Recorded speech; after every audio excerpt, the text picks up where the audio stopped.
Okay, hello everyone. Thank you so much for joining us this afternoon. My name is Hannah Crapo. I'm the Content Marketing Manager here at Certiport. We're so happy to have you joining us for our 9th and final Certified Academy Design webinar this afternoon.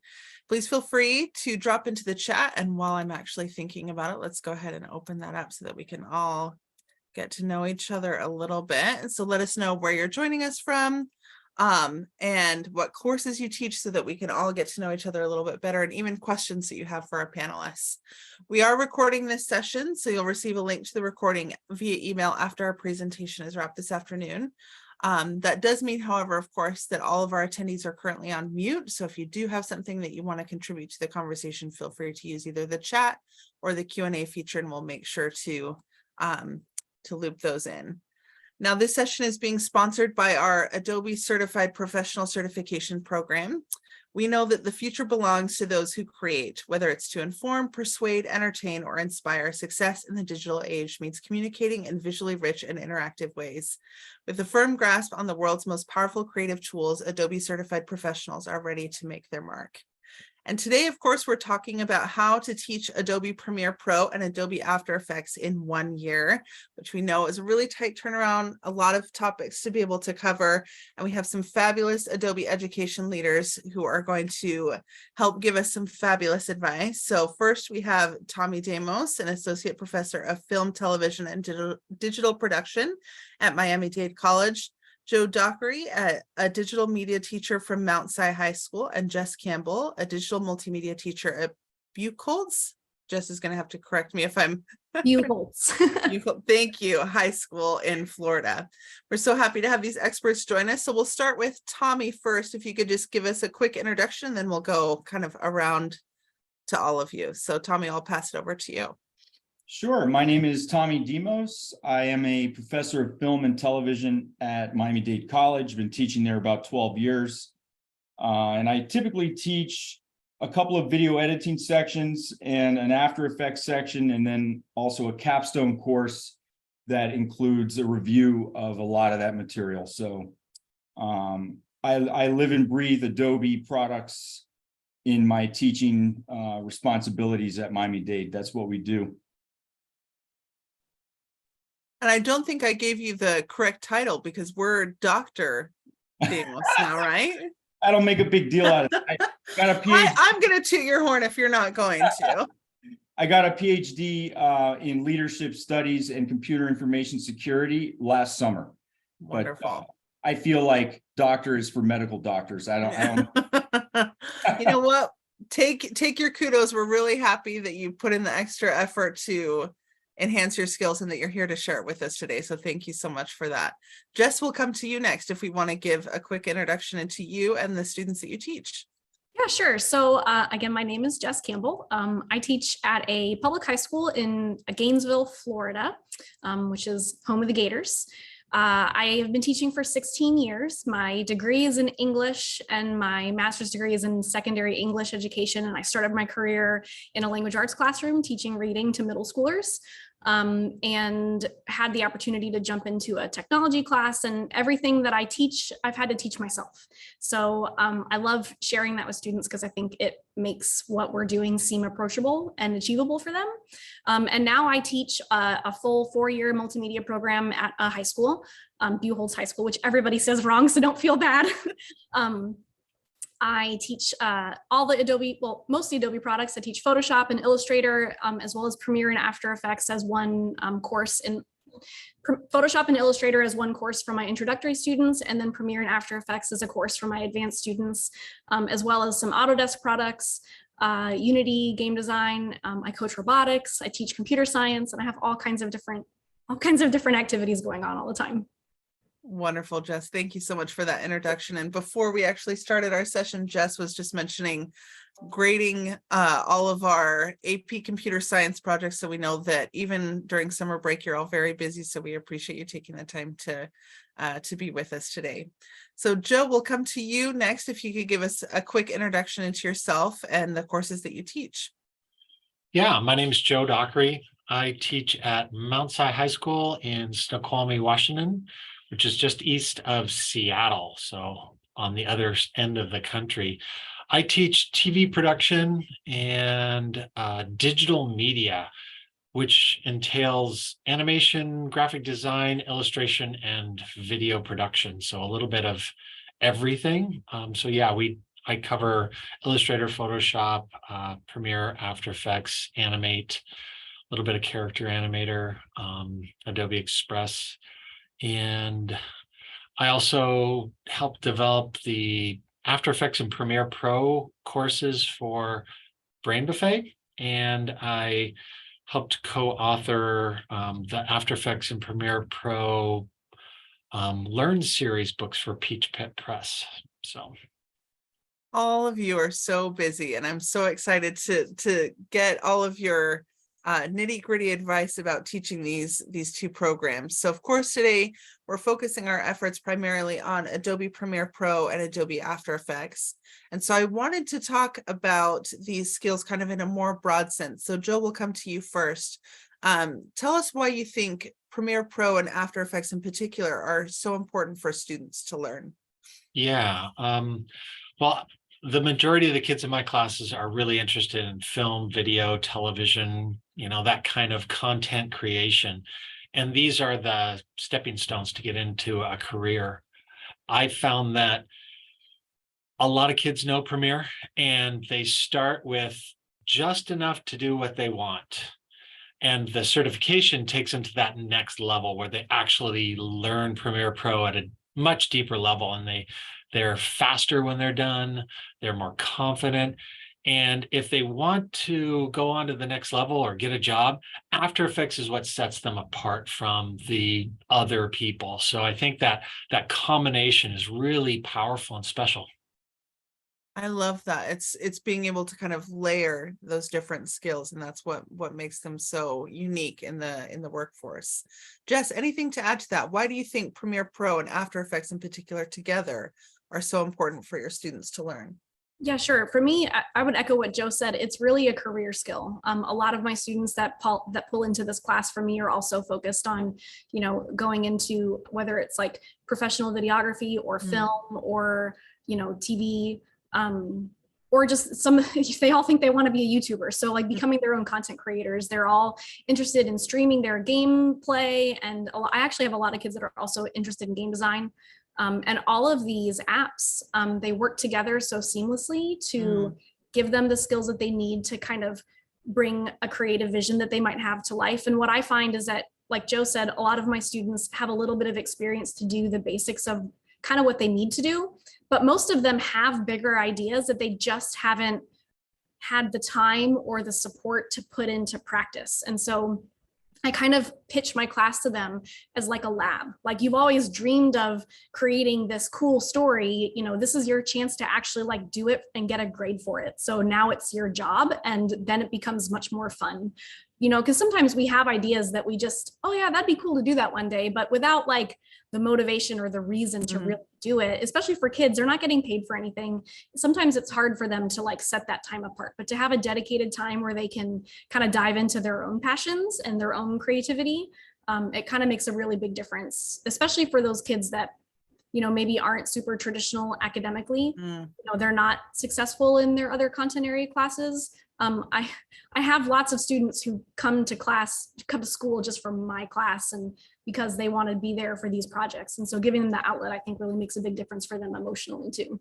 Yeah, I completely agree with that. I think having every student kind of find their creative passion and find their skill set is so important for future success. And I'm sure, Tommy, you see something similar in a collegiate environment. So I wanted to get your thoughts as well, how Premiere Pro and After Effects are taught and why they're important in the collegiate environment. So at the college level, we're trying to prepare, especially at a community college, we're trying to prepare people for workforce, and we're trying to give them marketable skills that they can take with them and actually become employed or become a freelancer. And in the film and television world, video editing and compositing is where it's at. That's where you can make the most money. That's where the hugest demand is. Students sort of need to choose to specialize in one of the phases of production. So there's pre-production, where you have screenwriting and producing. And then you have production, which is the actual shooting with cameras and lights. And then you have post-production where you cut it all together in the editing suite. And really the most opportunity, the most steady work that's available for our students is in post-production. So we do have a heavy emphasis on video editing. We have 3 different 16-week classes if it's offered during a normal term, but it's a 3-credit class, editing 1, 2, and 3.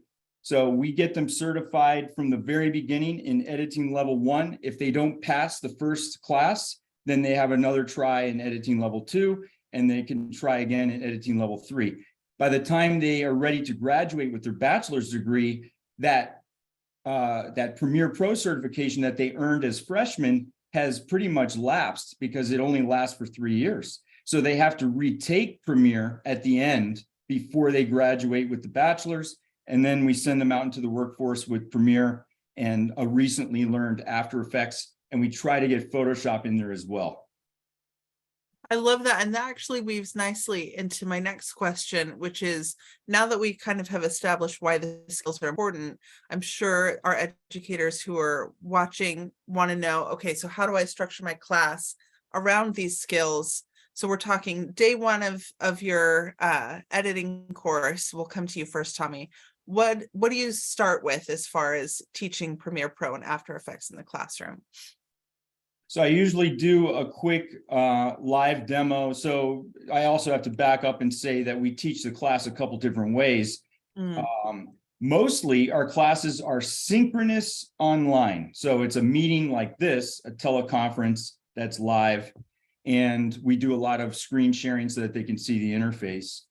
But there's also the asynchronous version. And in the asynchronous version, they are doing it all on their own and they're watching videos. So we're lucky to have Joe Dockery here because I use his material to introduce Premiere Pro to my editing level 1 students at the college level. And it has proven to be very effective. The students like the projects. I especially like the 5th project that you added, the Porsche commercial. That one is really good because it's a comprehensive project that brings all the tools and the techniques together into a single high energy, fast-paced Porsche commercial for a Porsche car. So yeah, it's all about doing a very brief live introduction to the interface, and then they need to watch these tutorial videos, and I encourage them to pull the tutorial videos up on one screen and pull up Premiere Pro on another screen. Hopefully they have 2 monitors. I think most students figure out that 1 monitor is not going to cut it after about a week.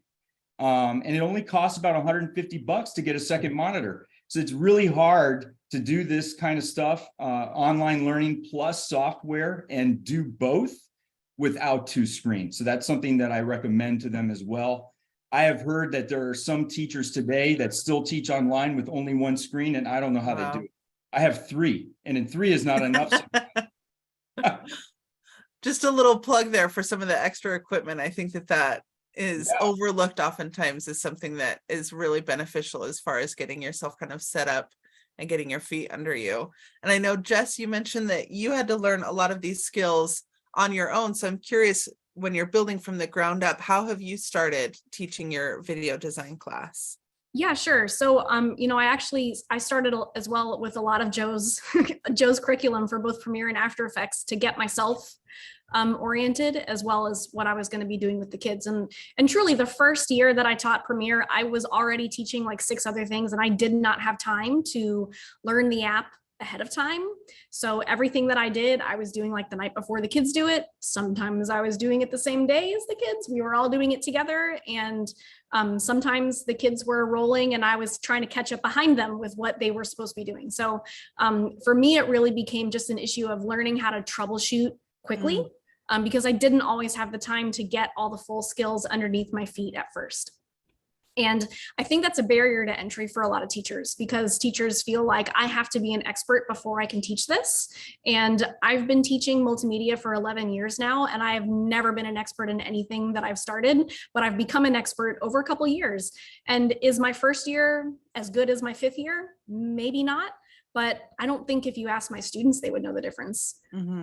So being willing to just dive in and learn with the kids and say to the kids, listen, you guys are lucky that you even have this class in high school. So I'm what you get and I'm going to help you, but we're going to figure it out together. And they generally will own that well. And they actually love coming to me and showing me, I'm like, oh gosh, this isn't working.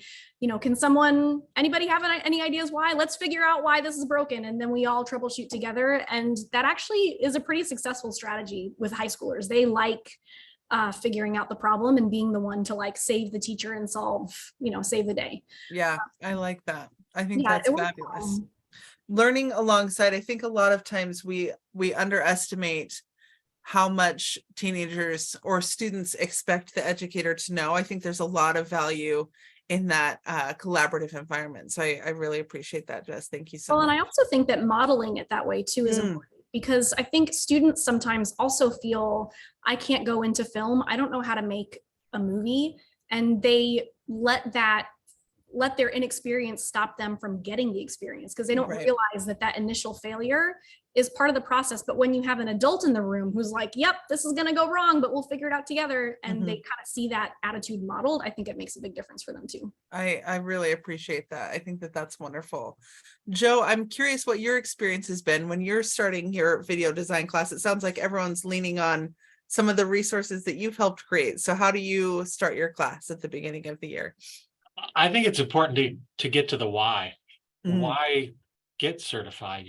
What's the advantage? And so I've had my kids do little, why it was important to them videos, and we show those. A lot of my kids, once they get certified, they put their little certification badge on their business cards and on their portfolios and on their LinkedIn profiles, and we share those. And the kids talk about, okay, this is valuable. This is why I might want to get certified. So that's a big part of the starting off.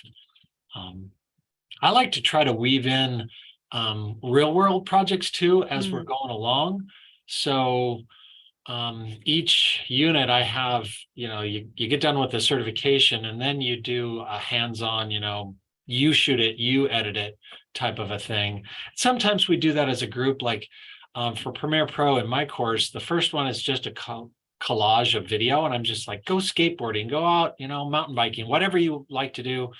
We're just going to cut that together with a little music. But the second project is an interview, and so we just do an interview together, and then we shoot it with multiple cameras. It's a great time to talk about lighting and audio, and then we cut that together as a group. And so finding real world projects, I guess, is one of the things that motivates my kids when they're not that motivated to do most of the projects, except for that Porsche one. That is a fun one.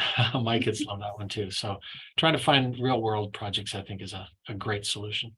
I like that. And I'm going to build off of that a little bit more. Do you structure your curriculum around those types of projects? Or those kind of the benchmarks for each of the different units? Or how are you structuring the rest of the class?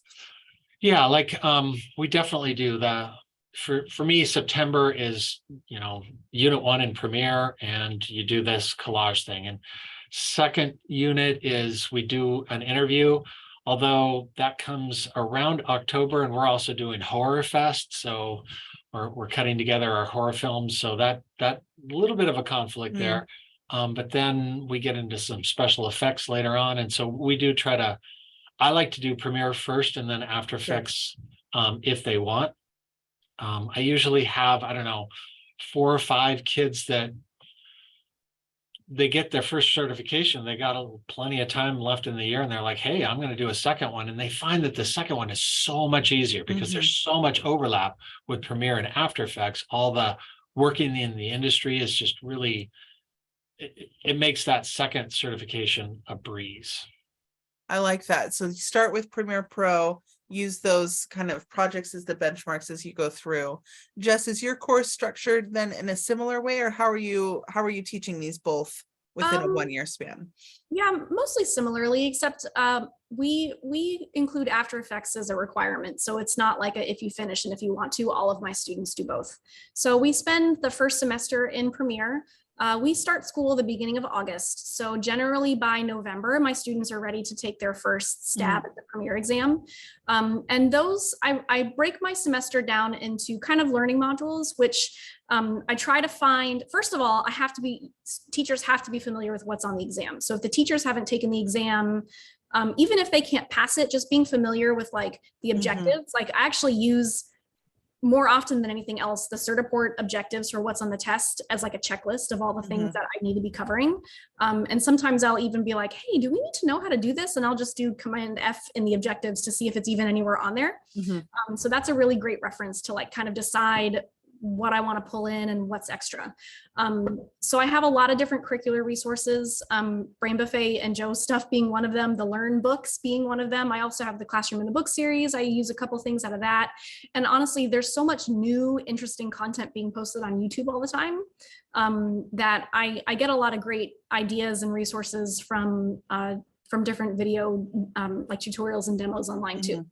So we try to do like a skill-based lesson and then something that they have to do on their own that uses the same skills. So like if we start off with, a basic, 20 to 30 second cut together of some shots, then they have to turn around and they have to film their own 20 to 30 second story. And then they have to do it by themselves. So everything that we do, we'll do one short thing together and then they have to do something by themselves with my support, but that uses the same skills as the things that we just did. So that takes us through November. December, we do Premiere #2 for the kids that didn't pass. And then in January, we start After Effects. And then the whole second semester is After Effects, which by the end, their final project, which takes them about a month, is something that they go into big production groups. They have 4 students to a group. They have to storyboard, film, cut, and then design special effects, graphics, titles, everything in After Effects and Premiere and assemble it all together into a single video project, which really mimics the whole production process that Tommy was talking about here. And so when they have the certification skills from both of those apps, they're able to successfully complete, a really big project like that, which is just, it's phenomenal. And it's such a different level than what they came in with. Because like Joe was saying, they all come in with their own little, I made this, I made this video of myself at the skateboard park and it's, just them skating from their GoPro. And then what they walk out with is just so much more professional and production quality. And it's just really exciting to see how much they grow once they have the opportunity to really dive into those deep skills. I love that. And I like that you've broken it down, I think, by semester, because I'm sure a lot of educators are kind of under that same type of timeline. But I'm curious, Tommy, if that's the way that you've structured your course as well, or if there's overlap where you're teaching both kind of at the same time. Our courses are kind of siloed. So we have like a video editing course that only touches Premiere Pro, and it does that 3 times, editing level 1, 2, and 3. The third one being mostly focused on color correction and grading. So their first exposure to After Effects actually comes at the beginning of the bachelor's program when they are juniors. Okay. And then there are 2 After Effects classes. There's basically an intro one where we use Joe's material. And then there's a more advanced level that focuses a lot on digital compositing. So you can think of like adding fake snow or fake rain to a scene, or fire, or gun flares, blood, There's a lot of excitement around creating action scenes. So I feel like with After Effects, and Joe picked up on this too, the best way is to teach it with a lot of little projects. I think you've got like 11 projects in your series there, whereas the video editing class maybe has 7 projects or less the entire 4 months. But that's the best way to learn After Effects, is one effect at a time, and master that for a particular project and then move on. And then eventually later you can combine them all together again. But yeah, I wanted to mention, and this is something that not a lot of people know, but I bet the panelists do. When a student earns only 1 certification, they are certified in that software.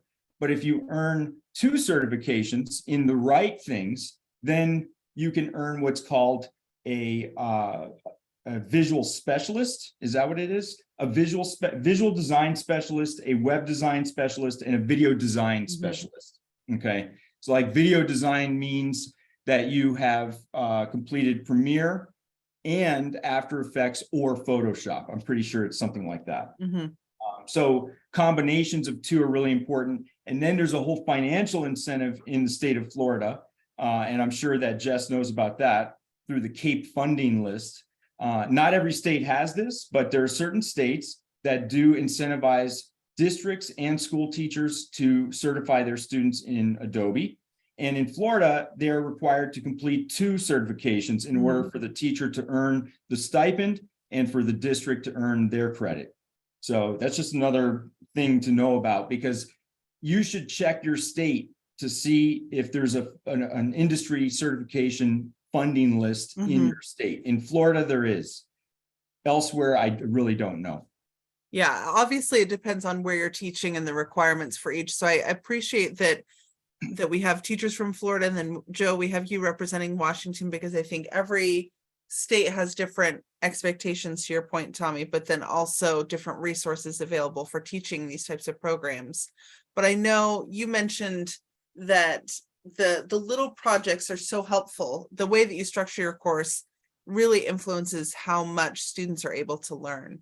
So I wanted to talk about kind of what's the most difficult part of the process that you've seen to help some of our newer educators when they're troubleshooting. So what are the snags that you run into in teaching Premiere Pro, and then maybe they're different in After Effects? Was that for me? Yes, go ahead, Tommy. I guess one of the toughest things in Premiere Pro is probably effects and keyframing those effects. So animating things, which means moving them over time, which is a fundamental part of After Effects. And I think that a lot of people don't expect for the Premiere Pro test to delve into animation so much, because that's what After Effects is all about. But actually, there are many questions on the Premiere Pro test that ask about animating keyframes, about creating motion over time, to adding motion to parameters, various parameters. So I think the toughest part for sure is animating keyframes. That's hard for some people to wrap their head around until they do it many times. But I would say that that's the toughest part of Premiere. Multicam editing could be a little tough for some people, but it's not really on the exam. As far as I know, there's maybe one question that's related to that. So yeah, that's it. So would you say it's then the repetitive nature? You said doing it multiple times is helpful. Is that how you help students kind of master that skill? Yeah, so we have a few projects that require them to animate keyframes. Sure. They do it at a very simple level first. I like your weather report project for that. That is from the textbook about animating some graphics on a weather map. Imagine a weatherman showing that there's going to be sun and there's going to be rain. So that particular project is a great introduction to keyframing. And then you can push it to another level with the Porsche project. So it's all about incremental steps. It's about giving them something easy that they can understand, and then applying that at a larger level. Sure. I love that. Jess, I'm curious if you see the same thing with your students, since I know your students maybe have a little bit less exposure and are coming in younger. Are those some of the same difficulties that they run into, or are there other elements that are difficult for them? I think they come in with the same difficulties. Keyframing is a big skill that takes quite a lot of time, especially for some students to wrap their heads around. And then when we get into After Effects and the time remapping, that like blows their mind. So some of that's a little bit complicated, but from a certification standpoint, I tell them, I'm like, listen, we're going to try this. And if your product doesn't look amazing, it's fine, because as long as you kind of remember what this is and you remember where to go to turn it on, the exam itself is pretty straightforward about exactly what they need you to do. So, again, I'm teaching, 14, 15-year-old kids who have a lot of time to hopefully master like professional level skills. So, for my younger kids or my lower kids or my kids who really struggle, my kids who come in and don't know the difference between like Wi-Fi and Ethernet, like they have no computer skill at all. listen, baby, just follow the directions. And if it looks a little janky, it's fine. Just remember what a keyframe is, remember where to turn it on, and you'll be, we can get through this. And they'll develop the rest of the skills with more repetition. And I think repetition is really the key. But the other thing that my students tend to struggle with a lot, and this may just be, their age, we can practice with keyframes and they eventually get it. But the thing that I spend the most time helping them with is like the parameters for starting a project. Their resolution is wrong, or their frame size is wrong, or their frame rate is wrong. And like the frame rate that they did this in isn't compatible with the frame rate that they put it in, and they saved it to the wrong file type, or like managing all of those, settings is really hard for them because it's a very professional lingo that they just aren't comfortable with yet. Keyframing makes sense because a lot of kids are familiar with animation, but talking about like different types of TV screens that they haven't even seen anymore, because like whoever has a 4:3 ratio television anymore, like that doesn't exist to them. So like explaining that stuff is like a hard touch point to kind of get.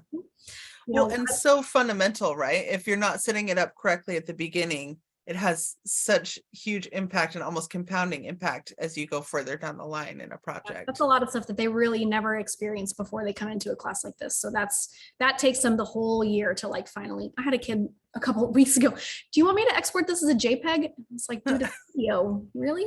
Let's think about that. So yeah. Sometimes it takes a little longer for some than others, I'm sure. But Joe, I'm curious, if you, because you're teaching in a high school setting like Jess, if you see some similar things that are difficult for your students, or if it's a little bit different. I would echo what Jess just said. For me, it's that first week.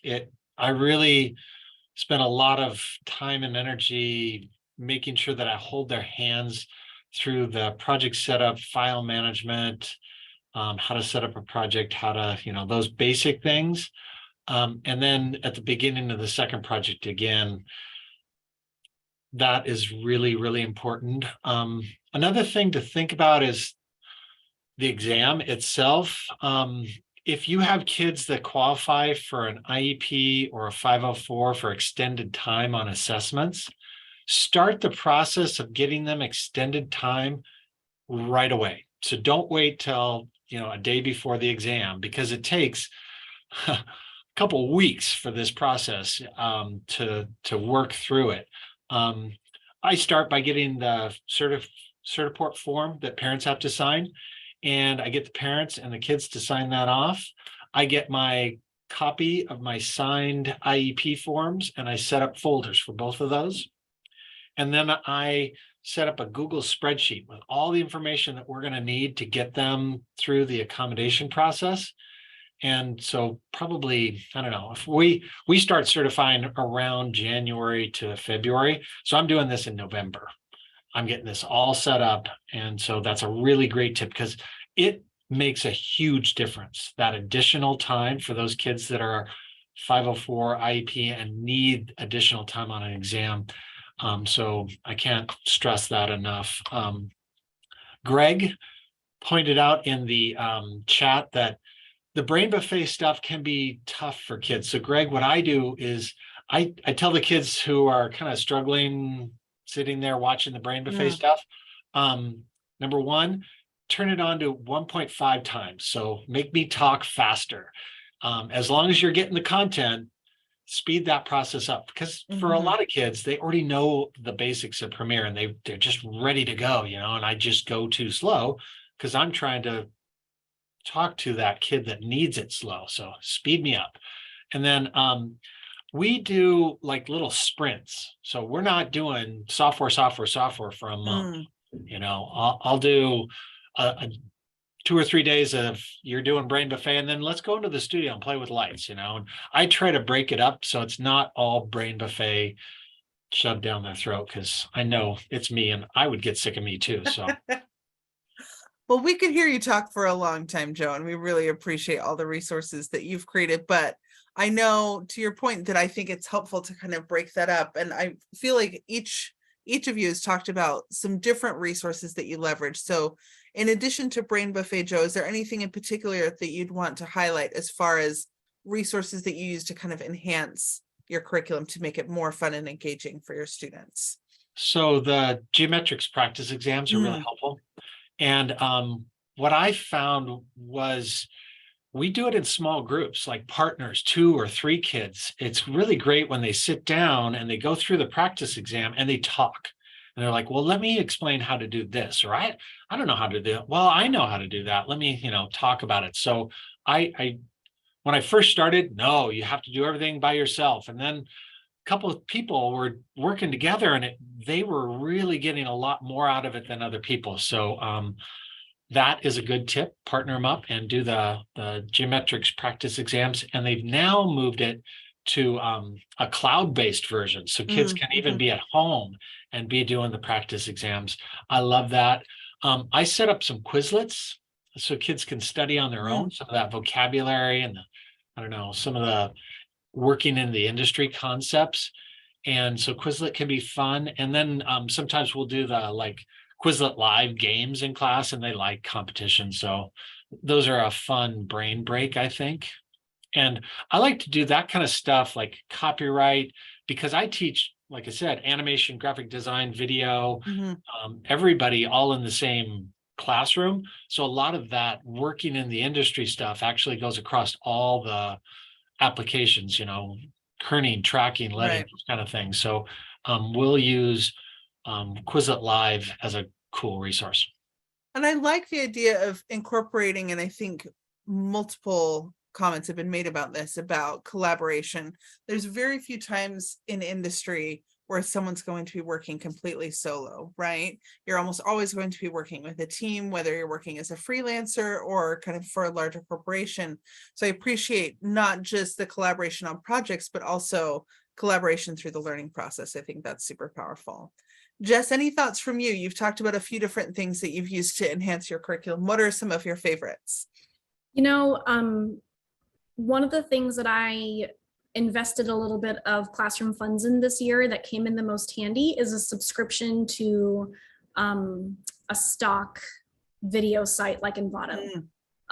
Not to plug a specific app, but that's just the one that I have a subscription to.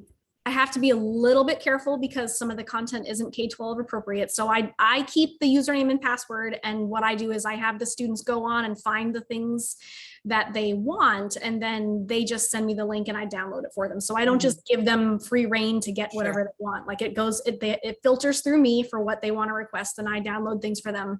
But the sound effects are probably the most helpful, because when they love sound effects. And the first project, I don't really put any limitations on it because it makes them really happy, even though most of their projects come out super annoying. But they will throw all kinds of stuff in there, and that really ups the engagement level. I would also say too that, like, to the point about, sometimes the independent learning being really repetitive, partner stuff is really, really helpful. And I also think just breaking things up, like you were saying, into smaller segments, or anytime you can get them hands-on where they're creating their own content, really engages them more as well. I'll have kids, maybe like 60 to 70% submission rate when I give them a tutorial to follow along with on their own. But then I've also found if I take the time to present it myself, so sometimes what I'll do is I'll have the videos available for kids as a resource, but I'll teach the course, like I'll teach the lesson myself live as a live demo. And that a lot of my students prefer, not that they like me better, because I've also done my own videos too. And I do a course, I have a couple courses on Brain Buffet also that aren't video. My own students don't like listening to my videos. So it's not the content and it's not the delivery. It's just, they don't like sitting and staring at a screen without any interaction. They need that in the moment connection. They need me to say, hey man, you listening? Or they need me to make a joke about that one kid who always asks about exporting stuff as a JPEG. They need that joke to keep them engaged. So that live class time, I think, is really, really valuable, especially, with high schoolers today. They're a little bit more isolated than they were a couple years ago. So that in-person interaction really makes a big difference. In the post-COVID world, right? I think that makes a huge difference in the learning. I love that. Tommy, any thoughts from you for most of your courses that are in this type of environment, right? In an online learning setting, what resources do you find really enhance the learning for your curriculum? So I wanted to enter into the discussion about how to make Brain Buffet more engaging and how to get them to read it. A lot of my students report that what they do is, instead of speeding it up, they actually pull up the video on one screen, they pull up Premiere Pro on the other, they follow along, but invariably they will fall behind. Even if you're going at regular speed, they'll be like, oh, what did he say? And then they have to go back and rewind it again. I think it's really hard to understand this stuff by just watching a video. Yep. It's like watching a 1.5 hour movie that is explaining technical things. You're going to tune out after 5 minutes. You have to do it. You have to do it right along with the instructor. So I know that they can handle these videos a lot better when they pause, try it out, continue playing, try it out again. So that's one strategy. And everybody does a different thing, you know. So it basically, they have to do what works for them. I discovered a really cool website called editstock.com. I don't know if you guys are familiar with that. It does cost money, but I was able to find some budget from the department to invest in some stock footage. Now, it's not just generic stock footage like you would find on Adobe stock, for example, or you know, one of these other stock websites. It actually is project-based. So they have actual scenes from dialogue scenes from dramatic films. They have documentaries. They have commercials, which I really like because those are very real world, where it's a commercial for a mock product or something. And these cost about $500 for each package. And you have unlimited licenses that you can use in perpetuity. So that's a pretty good deal to spend $500 to get really high def 4K footage that you can use for projects. And the project is already there. It's like, here's the footage and here's what the final result could look like. And you assign whatever you want to your students. You could make the project about VFX, or you could make it about video editing. You can do whatever you want with it. There's music videos in there. There's even a news package for cutting together, you know, 5 o'clock afternoon news, local news, that sort of thing. So that's what I've been using to create new assignments to keep it fresh, because I get sick of my own assignments too. I mean, I love Joe's stuff. I've been looking at it for 5 years or a little longer. So I'm adding things and I'm swapping things out. And that's where keeping things fresh. That's where the Porsche commercial came from, right? That was something new to freshen it up. So yeah. And I think that's a huge part of keeping educators engaged in the process as well. If you have stagnant curriculum, you're going to lose your passion for the projects as well. So it helps to kind of keep things fresh and inject some new ideas. So I love all of these ideas that have been mentioned in some of the resources too. My last question, and I just wanted to plug this in before we wrap things up, and we'll come to you first, Tommy, is what advice would you share with educators who are particularly looking to teach both Premiere Pro and After Effects in 1 year? What advice would you share with them? Definitely do Premiere Pro first. Like Joe said, After Effects is a whole lot easier because it is quite similar in the way that it operates. G-metrics practice testing is extremely important. You have to practice the test to become familiar with the types of questions that are on the exam, with the tricks that appear on the exam. There are a few small words in the question sometimes where if you miss that word, you're going to get it wrong, and it's a gotcha moment. And that's how they separate, you know, perfect scores from barely passing, is those types of questions. So I make the students do every single practice test. I require them to turn in the practice test score report. I ask for all of them in training mode and all of them in testing mode. And here's another tip. Don't accept a score of 70 or below, because that's the minimum score required on the real exam. Let's over prepare them for the test and require that they turn in a score report of 85 or above. If they can get 85% on a test in testing mode, time and time again, if they can do that, I guarantee you they will pass the test. It's almost for sure. Love that. Yep. Overshoot, over prepare. And Yeah. then when testing day comes, it's much easier, right, than they thought it was going to be. I think that's great advice. Jess, any advice that you would share about teaching these two programs in a year? Yeah, the biggest thing that sucks my time away is letting the kids run wild with their projects. Mm, And this year was probably my hardest year managing their time, because I would give them maybe a week to work on something, and at the end of that week, none of them would be done. And then I would have to go, okay, well, you can have a couple of extra days, but you guys really need to pick up the pace. And then a couple extra days would go by, and maybe only 2 or 3 of them are done. And then I kept sort of being like, well, I want you to have the freedom to do what you want, and I want your project to be the way you envision, so sure. And then like a 1-week project would end up being 3 weeks by the time they were finished with it. mm, And I mean, in some cases, I think that might be okay, but I ended up by the end of the year really having to be like tough and start just giving zeros or putting in late penalties, because they weren't feeling that pressure of like, Mm. I have a deadline. And keeping the deadlines under control, you know, we started to get a little bit off pace because I let that roll too far. So give them parameters that they can definitely achieve within the time that you've set, and just keep a rein on the time, which it depends on the project, but that was one of the hardest things for me to control this year. Well, and I think that rolls into what we've been talking about as well as preparing for the workforce. Yeah. That there's very rarely going to be a project that a client's going to ask you to put together without a deadline attached to it. So I think that's a really important skill for students to be able to learn before they have to go in and money's on the line for I know, and we just came out of this learning environment with COVID where, you know, at least in my school, the theme of our county that our superintendent told us was grace and compassion. Accept whatever they'll give you, meet them where they are. They're all at home. This is a struggle. So, you know, work with them and just, you know, be flexible. And so now we've been gracing and compassioning for 3 years. And now there's kids that are like, oh, it's the last day of the semester. Can I turn in something from November last semester? Like I actually have kids asking for this kind of like, it's gotten out of control. So we have to rein them back in, because once they get to their workforce, you're right, they're going to be very ill prepared to deal with those deadlines if we keep kind of coddling them so much.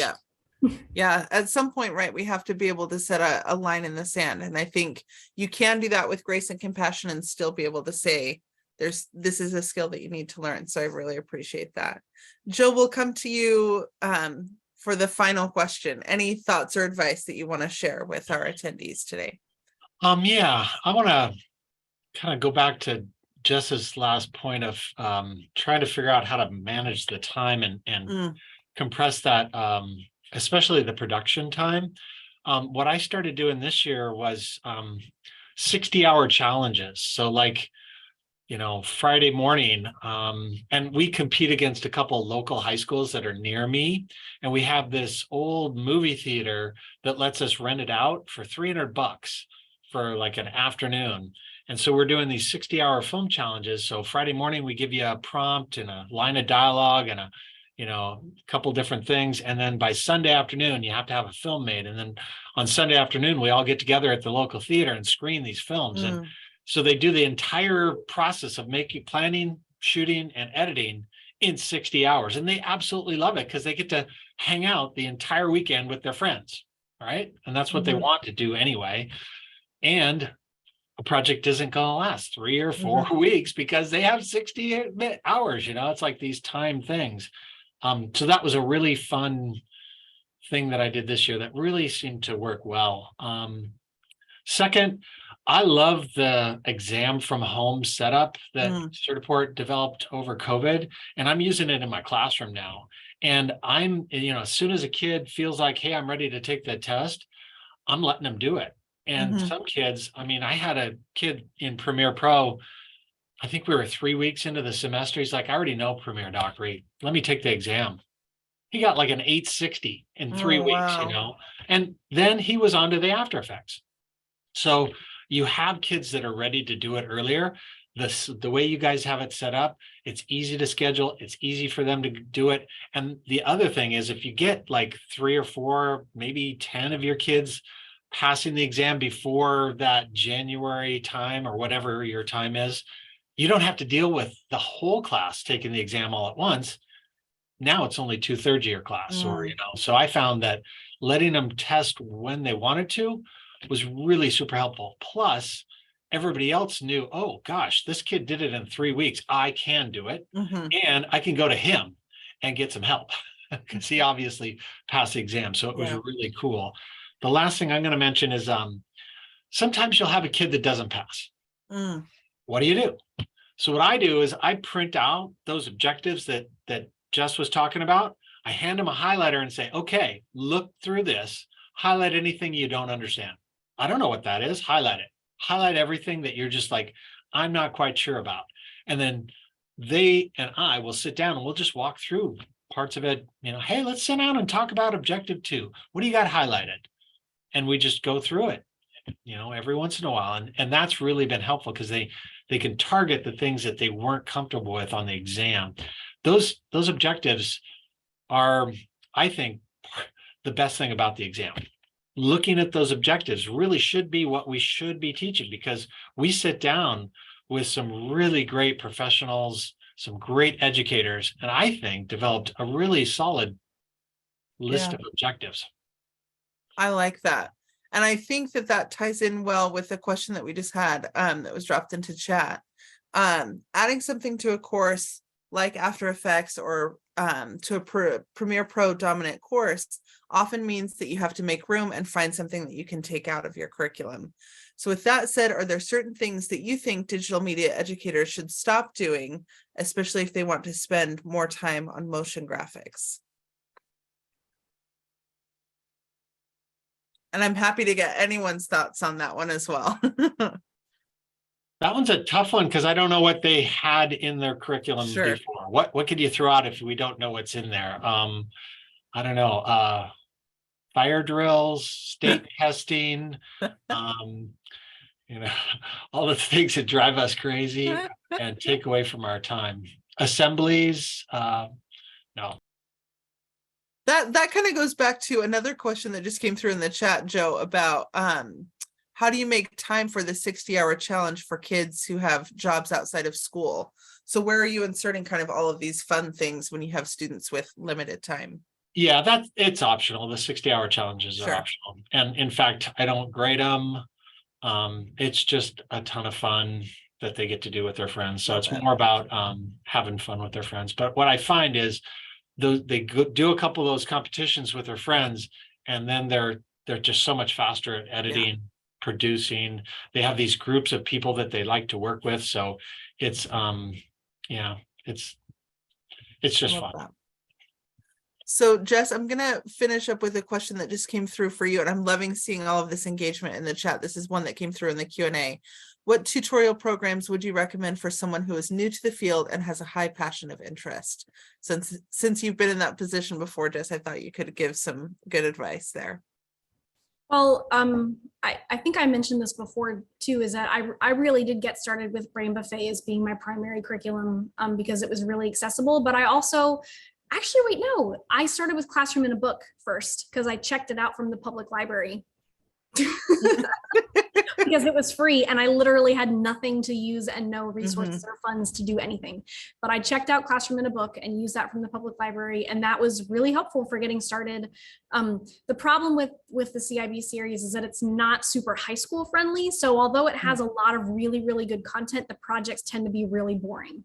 So what I started doing was stealing the assets from CIB and or not using the assets. I would take the project, but then I started recording some of my own assets. Or I would say, we're going to do this.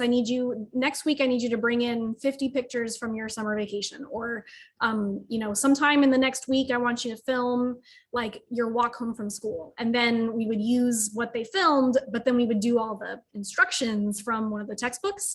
And that kind of helped make it a little bit more like age interest, better match. Yeah, so plenty of options, right? But it's just finding what fits for you and then for the students that you teach. So I really appreciate these ideas. And unfortunately, we're running out of time, but I just wanted to give a huge thank you to all of our panelists for their amazing advice and expertise that they've shared with us today. And just give a quick plug. We're coming really close now, just a couple weeks away from our Certified Educators Conference, where we get to continue having conversations like this about certifications and CTE and how to teach these work-ready skills. So if you haven't registered for that conference yet, I would absolutely encourage you to attend. You can learn more about it at certified.certiport.com.